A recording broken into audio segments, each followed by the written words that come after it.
Oh my god. Today, instead of doing a movie that I've never seen before or that I haven't seen in a long time, we're going to be doing a movie that I've seen many times, that I know very well, because it was requested. It was requested by my friend and fellow reactor Movies in Depth. The problem is that I am terrible at singing, and it's going to happen.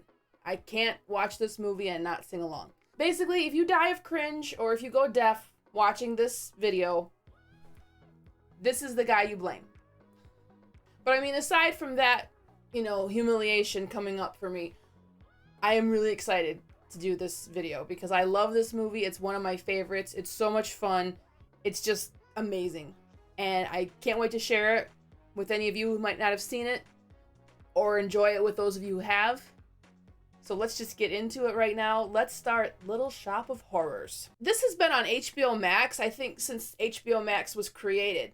And all of a sudden, it's not on there anymore. So my choices were either watch it on Tubi with ads or watch one of my DVDs because I have several. And I can't find any of them. So I just had to pay like $4 to rent a movie that I own multiple copies of.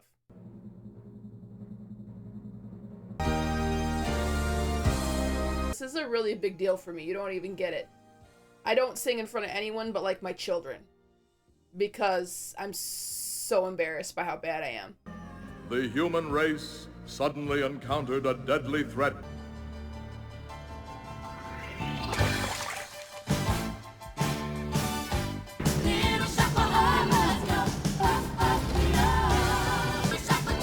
I've seen this done on stage too, and it's great on stage, but for me, the movie is just it. What a creepy thing to be happening. Everybody better beware. I ain't going that high. I ain't gonna try. I love the whole Greek chorus aspect of these girls. Everything is so gloomy and dark, and they're just like this pop of color right in the middle. And if you notice the rain coming down, it doesn't rain on them.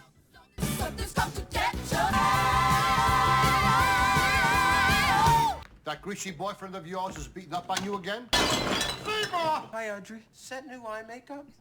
Like, I don't know how they can make domestic assault into something funny. It makes no sense. It's gritty. It's grimy. It's not flashy and glittery. It's very much dark. I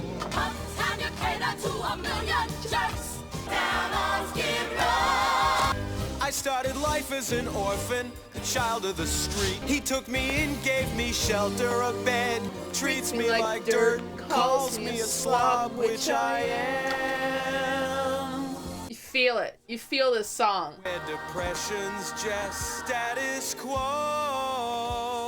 Believe me, I gotta get out of Skid Row.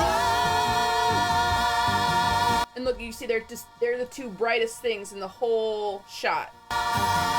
Seymour, why did you run downstairs and bring up that strange and interesting new plant? I like how they don't have like a score for most of it. It's shot almost like you would shoot it from the stage. Business.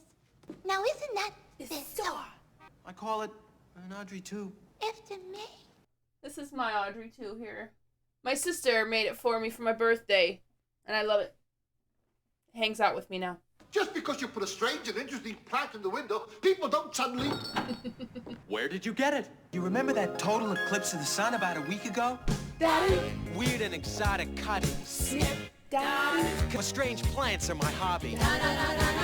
Here was this. This weird plant was just sitting there.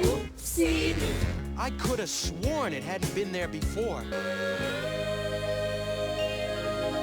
Oh, while I'm here, I might as well take $50 worth of roses. Practical effects are so great, and they only get better. The Audrey 2 is not a healthy girl. Strictly between us, neither is the Audrey 1. If only I 100%. You're just plain stubborn. I mean, who knew Rick Moranis could sing like this? I've given you dirt, you've given me nothing. But heartache and hurt, oh please, grow for me. Oh pod house. I have to admit that in my teen years, this movie made me have a weird crush on, I don't think Rick Moranis in general, just this character, but it was weird. What do you want from me, blood? Ow! Damn thorns. At this point, it's so cute, you know?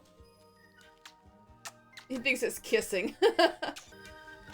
And I love the look on his face as he finally clocks on and he realizes what it wants.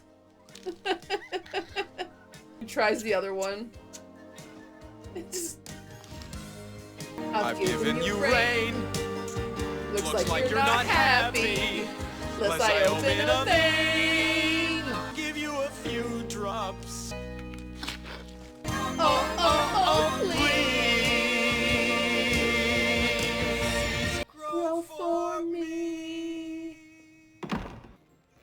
This is no or minimal computer generated imagery here. This is practical effects.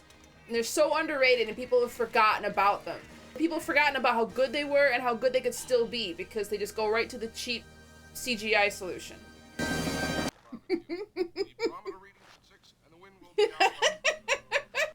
I love it how it checks to make sure Seymour's not paying attention. The ass shot just gets closer and closer.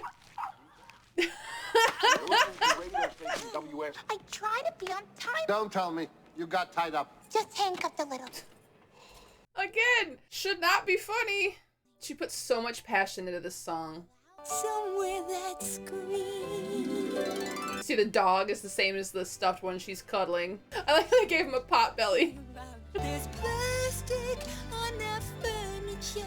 On a big, enormous 12-inch screen. As the sun sets in the west. It's so ridiculously over the top that you laugh a little, but it's so sad too. Somewhere that screams. This is so good. Ain't she having some fun now? Yes, ma'am. Ain't he having some fun now? He's having some fun now. Oh, boy. And the plant just going to town on his finger like a goat at a petting zoo. She's having some fun now. It's a puppet, but you look at it and it's got texture and life to it that you just cannot get from a computer. You look at it and you know you can touch it, even though you also know it's not real. It's clear you suffer from a low self-image. Hypocrite. He's not a good, clean kind of boy. He's a professional. What kind of a professional drives a motorcycle and wears a black leather jacket? From the second he's on the screen. He's supposed to be this really bad guy, and he is, but it's Steve Martin. That's when my mama said, What did she say? I think someday You'll be a dentist. People will pay you to be inhumane. You'll be a success. He is just having the time of his life here. He is having way too much fun. Oh my god, it's so gross. And I get off on the pain I inflict. The I nerds. thrill when I drill a bicuspid. Cause I'm a dentist. Say, ah! Now spit! I love that transition. I love it. This is my date and my boyfriend. You got the handcuffs? They're right in my bag. Here's where it really gets started now. Just give me a few days to heal, okay? Feed me. Talk, didn't you say? Feed me, Carbon. Feed me now. Does it have to be human? Feed me. Where am I supposed to get it? Feed me, Seymour. I can grow up big and strong. How am I supposed to keep on feeding you? Kill people? I make it worth your while. Wow. You think this is all coincidence, baby? The sudden success around here. You're a plant, an inanimate object. Does this look inanimate to you, punk? Greasy, hot desire. This was directed by Frank Oz, who, obviously performed with the Muppets forever. So he understands everything is moving. Nothing stands still on this plant. It's always moving. The little details, the way the tongue moves, it's so clever and it's just so well done. Come on, Simo, don't be a puss. Trust me, and your life will surely rock the key touch. I don't know. Damn! That one line. Panty dropper. I'm sorry. There must be someone you can need. It seems real quiet. And look around. A lot of folks deserve to die. I don't know anyone who deserves to get fed to a hungry plant. Sure you do. Get the door open, you little slut. If you want a rationale, it isn't very hard to see. No, no, no. The guy sure looks like plant food to me. You need blood and he's got more than enough. This is one of the best parts. I don't know, but I feel like this is almost completely ad-libbed. It has to be. I'm sure I need a long, slow root canal. And he's cool with it because he likes to cause pain to people. For a history of dental problems. Shut up. Yes, doctor. He has no idea what he's in for. Oh my God. You know, after it was all finished, they gave me a candy bar, and I thought to myself, this is what I get, a candy bar? He still thinks he's afraid. Say You are something special. Come on, come on. Thank you. Oh, yeah. Thank you. Thank you. Oh, no. Don't stop, come on. Don't More. stop. Yeah, come on. Yeah. Oh, I'm gonna get a candy bar. I'm gonna get a candy bar. I'm gonna get a candy bar. I'm sorry that this is so much of me just saying the lines with them and repeating them. I'm sorry. Look at his hands. Whoa! Yes! Get out of here. What's the matter? It's like a one-night stand that ended badly. What's this? Oops. Sorry. Goddamn sicko. And when this guy's calling you a sicko, you can take that to the bank. Well, get your ass in here. It's like he won't end his day without torturing somebody. Things I'm gonna do to that mouth. Ooh, that can come off really bad. A gun. Whoopsie. What'd I ever do to you? It's what you did to her. Her who? And he has to ask. He's gone from steadfastly refusing to feed anyone to the plant to letting someone die when he could have helped. Because in his mind, it's justified because of what a shitty person he is. It's not that easy to chop up a body, even with an axe. Not that I would know.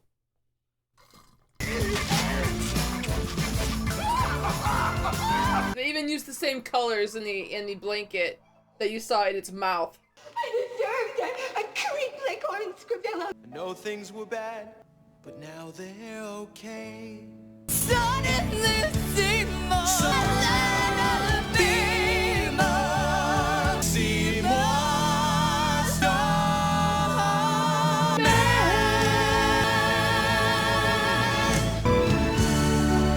Almost makes you forget his one big problem. Doesn't even notice, doesn't even look at the plant. So everything. I chopped him up, but I didn't kill him. Come to the police! I think it's supper time. When he's gone, the world will be yours. This plant is so good at manipulation, he could give half my family members a run for their money. What if I kept my mouth shut and gave you a one-way ticket out of town? And he thinks it's out of the goodness of his heart. You can see it in his face. I would keep the plan. There it is. I love how they're far away, they were across the street, and they just get closer and closer. The plant just makes it so easy. Sir? The fact that he almost warned him, that becomes really important later. This is the meek shall inherit. You know the book doesn't lie. He's got that overwhelmed, anxious look on everything. Now they cut an entire sequence out from that song, that number right there, which again is going to be important for reasons that we discuss later. Marry me, Audrey. It's so sweet when you don't think about the fact that these are two very damaged people who really should work some shit out before they jump into marriage. But if you don't think about that, it's adorable. Eat me. No, I can't take living with the guilt. Tough titty. Watch your language. Between the voice acting and the effects, they give this puppet so much personality. It's unreal. You don't even realize it too at first. The thing doesn't even have eyes. It's really hard to make something emote without eyes. It talks. And people just make the dumbest ass decisions. Like if I saw this through a window, no, hightailing it, away, gone. I ain't getting nowhere near it. And now it's supper time. Get off! Okay. This is a huge change from the play, starting here from all the way to the end. At this point, spoilers for the play, if you care about that, I'm gonna spoil it.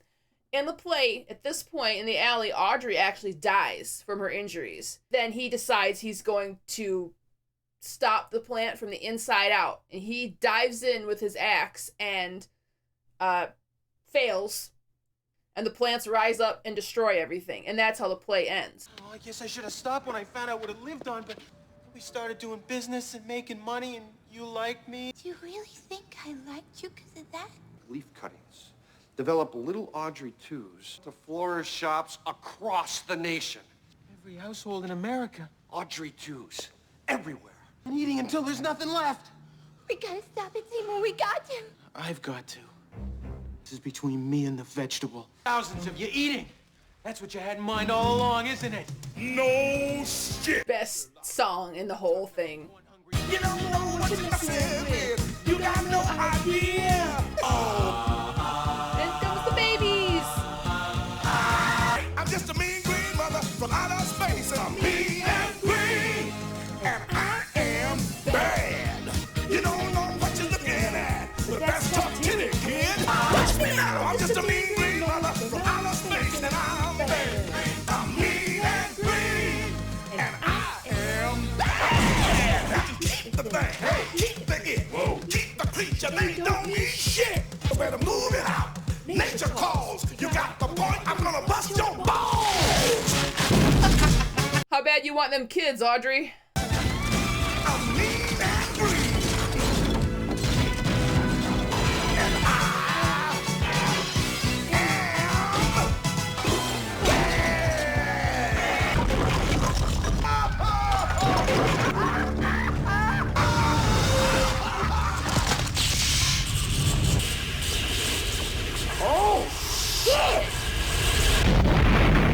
Best last words ever.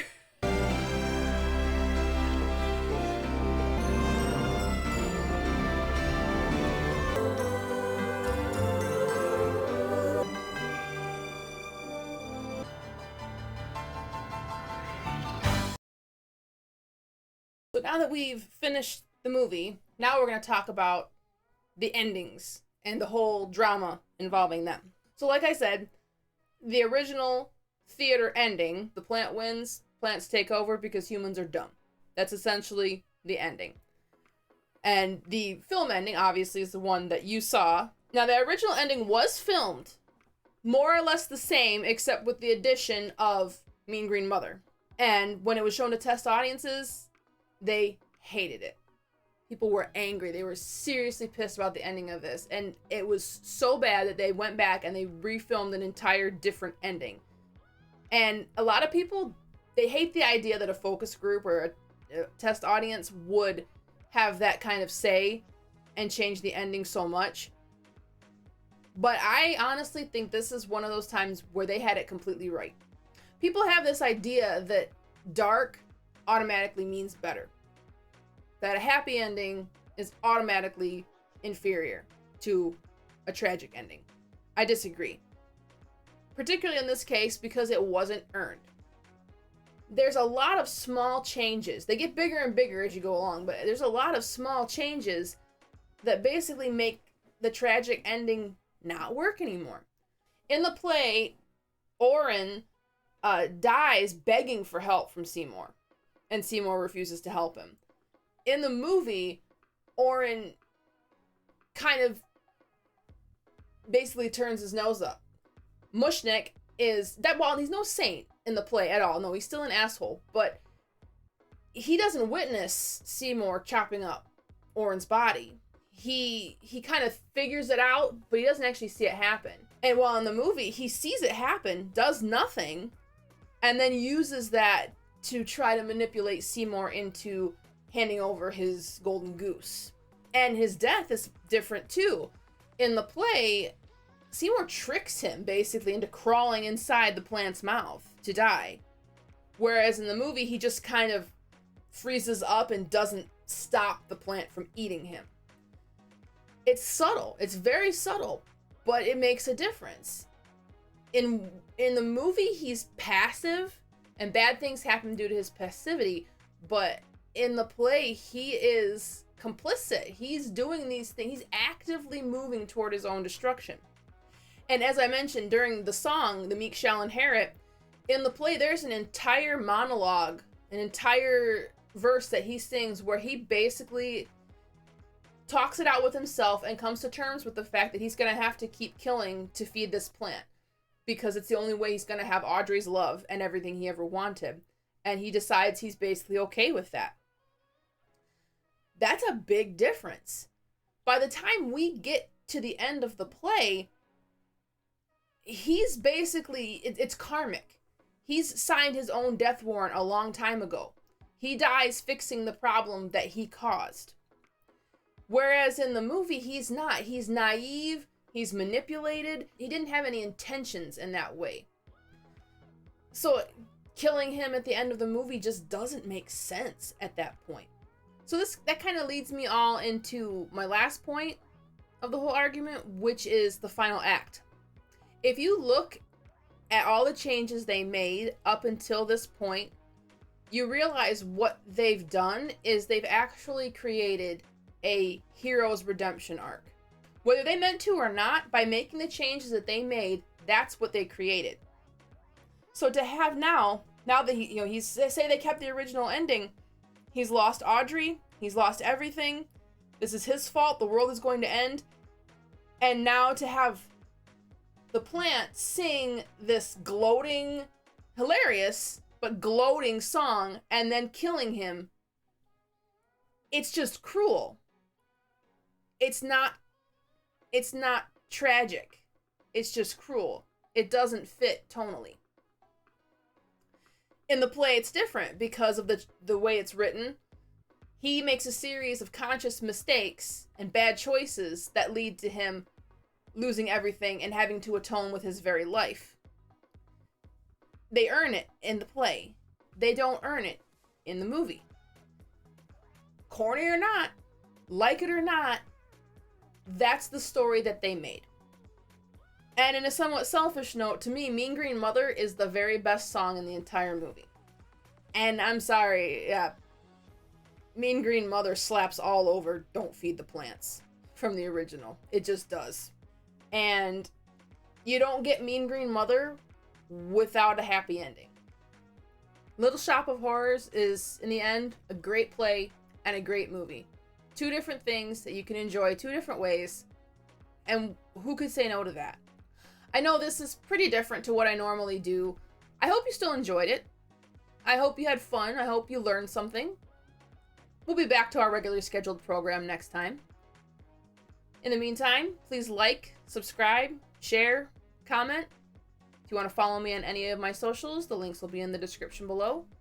I will see you next time and hope you have a great rest of your day.